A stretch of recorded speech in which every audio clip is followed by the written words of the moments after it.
नमस्कार। आज की वीडियो में मैं आपके सामने चर्चा करूंगा जो मैंने एक आर्टिकल लिखी है अभी हिंदू के टेक्स्ट एंड कॉन्टेक्स्ट पेज पर, जो आपकी स्क्रीन पर दिख रही है, the importance of federal design. परीक्षा की दृष्टि से यह पेज तो बहुत महत्वपूर्ण है ही, यह आलेख भी आपके लिए बहुत महत्वपूर्ण होगा, मुख्य परीक्षा के लिए भी और प्रारंभिक परीक्षा के लिए भी, दोनों के लिए। हमें बात यह करनी है कि इस आलेख में मूल बात क्या कही गई है और उससे प्रश्न क्या बन सकते हैं। खासतौर से मेन एग्जामिनेशन में प्रश्न क्या बन सकता है।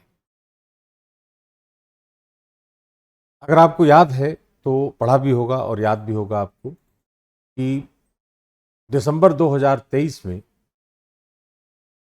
न्यायालय ने अनुच्छेद 370 को एब्रोगेट करने की जो प्रावधान था उसको संवैधानिक करार दिया था। उसके पहले 2019 में हमने जम्मू कश्मीर पुनर्गठन अधिनियम बनाकर जम्मू कश्मीर को विभाजित किया, जम्मू कश्मीर और लद्दाख दो संघ शासित क्षेत्रों में। याचिका दायर की गई कि अनुच्छेद 370 के तहत चूंकि विशेष दर्जा प्राप्त है जम्मू कश्मीर को, इसलिए ऐसा कार्य नहीं किया जा सकता। लेकिन दिसंबर 2023 में उच्चतम न्यायालय ने इसे वैध कहा कि यह जो कानून है संवैधानिक रूप से वैध है और उस पर कोई आरोप नहीं लगाया जा सकता। लेकिन साथ साथ यह भी कहा गया कि जम्मू कश्मीर विधानसभा में यथाशीघ्र चुनाव कराए जाने चाहिए। तो हमने अक्टूबर 2024 में 90 सदस्यीय विधानसभा का चुनाव कराया और एक लोकतांत्रिक सरकार का गठन किया। अब स्थिति क्या है कि जम्मू कश्मीर को राज्य का दर्जा पुनः कैसे मिलेगा और कब मिलेगा। तो what is the status of statehood to Jammu and Kashmir, यही मूल बात इस आलेख में रखी गई है। दूसरा, इसमें यह भी बताया गया है कि भारत में जो राज्यों का गठन होता है वह किन किन प्रक्रियाओं से होता है और संविधान में हमने क्या ऐसा प्रावधान किया है जिससे कि राज्यों के गठन को निर्धारित करते हैं हम। तो एक के बाद एक अगर हम इस पर बात करें तो उससे हमें समझ में आएगा कि सबसे पहला क्या है कि हमें चर्चा यह करनी है कि जम्मू एंड कश्मीर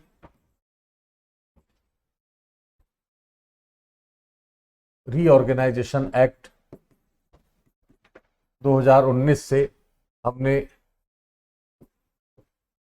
जम्मू और कश्मीर को दो भागों में बांट दिया, जम्मू कश्मीर और लद्दाख। ये स्टेट था, ये हमने बना दिया यूटी, यूनियन टेरिटरी, राइट। ये विधानसभा के साथ विथ असेंबली, ये बिना विधानसभा। दूसरा, इस कानून को, ये अनुच्छेद 370 को निरस्त करते हुए हमने यह कार्य किया। तो उच्चतम न्यायालय ने इस अधिनियम को वैध कहा। कब? दिसंबर 2023 में। और यह कहा कि जो अनुच्छेद 370 है और 35A था वह उसका एब्रोगेशन, उसका निरस्तीकरण वैध है। ठीक है। इसके बाद यह कहा गया कि चुनाव होने चाहिए। तो अक्टूबर 2024 में हमने 90 सदस्यीय विधानसभा का निर्वाचन कराया और एक लोकतांत्रिक सरकार की स्थापना की।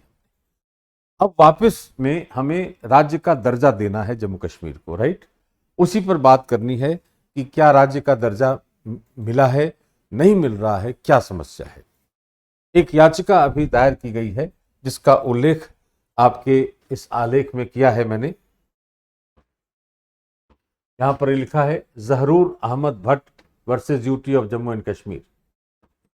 यहां लिखा है कि it has been argued that the failure to restore statehood to Jammu and Kashmir is affecting the rights of the citizens there.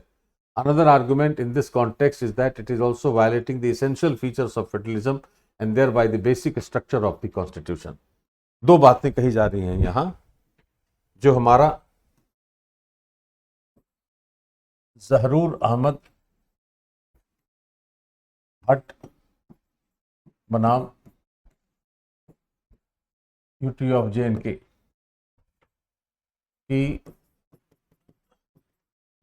राज्य का दर्जा नहीं देने से क्या हो रहा है? पहला, नागरिकों के अधिकारों का उल्लंघन हो रहा है एक तरफ, परिसंघीय अभिलक्षण जो फेडरल फीचर्स है, परिसंघीय अभिलक्षणों का अपरदन हो रहा है, इरोजन, छीने जा रहे हैं, और परिसंघ या परिसंघीय अभिलक्षण बुनियादी ढांचे के भाग हैं।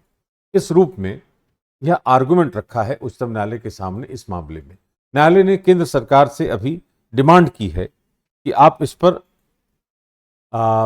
अपना डिटेल्ड रिप्रेजेंटेशन दें, अपनी बात रखें कि आपने जम्मू कश्मीर को राज्य का दर्जा अब तक क्यों नहीं दिया है। हालांकि चुनाव कराए जा चुके हैं तो उसको राज्य का दर्जा देने में व्यवधान कौन सा है, यह बात मांगी है, विस्तार से रिपोर्ट मांगी है उच्चतम न्यायालय ने केंद्र सरकार से। दूसरी बात इस आलेख में यह कही गई है कि भारत में जो राज्यों का गठन है वह 3 प्रक्रियाओं से होता है, एक प्रवेश, एक स्थापना और एक निर्माण। ये दोनों प्रक्रियाएं अनुच्छेद 2 से गवर्न होती हैं और ये अनुच्छेद 3 से। प्रवेश के लिए पहले से स्थापित कोई राजनीतिक इकाई होनी चाहिए, उसको हमने अर्जन किया उसका, और अर्जन करके अपने राज्य क्षेत्र में मिलाया, जैसे जम्मू कश्मीर था। विलय पत्र इसके लिए अनिवार्य था क्योंकि अंतर्राष्ट्रीय दस्तावेजों के आधार पर ही किसी राज्य का प्रवेश हम अपने राज्य क्षेत्र में करा सकते हैं। ठीक उसी तरह हम किसी दूसरे क्षेत्र का अर्जन करके भी हम नया राज्य बना सकते हैं, जिसको हम स्थापित राज्य कहते हैं, जैसे सिक्किम और गोवा स्थापित राज्य। और अनुच्छेद 3 के तहत हम किसी राज्य का पुनर्गठन करके, उसका नाम बदलकर, उसके क्षेत्र में परिवर्तन करके, 2 राज्यों को मिलाकर एक राज्य का विभाजन करके, वॉटेवर जो भी प्रक्रिया है जिसके बारे में अनुच्छेद 3 में लिखा गया है, हम किसी राज्य का पुनर्गठन कर सकते हैं। जैसे हमने बिहार का पुनर्गठन करके झारखंड बनाया, हमने उत्तराखंड बनाया, बहुत सारे राज्य हमने इस तरीके से बनाए। जो 14 राज्य थे उसके बाद हमने कुल मिलाकर 29 राज्य बनाए, फिर उसको 28 कर दिया और फिर से राज्य का दर्जा देने की बात कही जा रही है। यही मूल बात इस आलेख की है। अब इसमें देखना हमें यह है कि प्रश्न कौन सा बन सकता है हमारे लिए। तो पहला प्रश्न यह है कि क्या भारत में राज्यों का अस्तित्व संघ की इच्छा पर निर्भर है?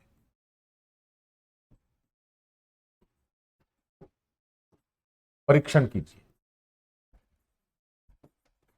पहला प्रश्न तो यही है कि does the existence of A state depend upon the wish of और विल ऑफ द यूनियन? पहली बात तो यह है। दूसरा है कि भारत में राज्यों के गठन संबंधी प्रक्रियाओं पर चर्चा कीजिए। तीसरा, क्या राज्यों का पुनर्गठन किसी भी परिस्थिति में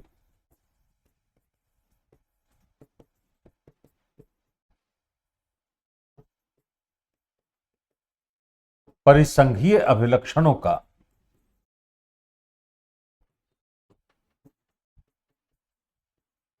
अपरदन होगा? स्पष्ट कीजिए।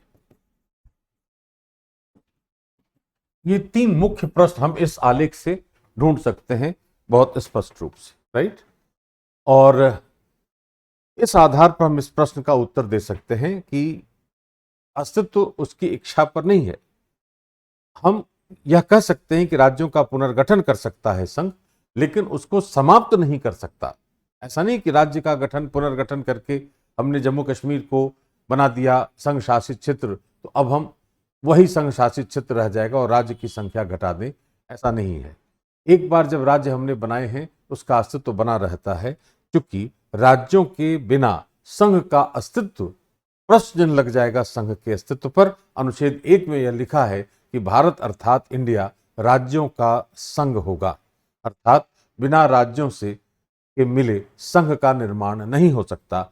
भले ही संघ ने राज्यों का गठन किया है विकेंद्रीकरण की प्रक्रिया से, लेकिन राज्य जब तक नहीं होंगे तब तक संघ का अस्तित्व संदिग्ध बना रहेगा। इसी कारण से अनुच्छेद 83(1) में यह स्पष्ट उल्लेख है कि राज्यसभा का विघटन नहीं होगा, और राज्यसभा को हमने स्थायी सदन बनाया है ताकि राज्यों के प्रतिनिधि सदैव केंद्र में बने रहें और भारत राज्यों का संघ बना रहे। धन्यवाद।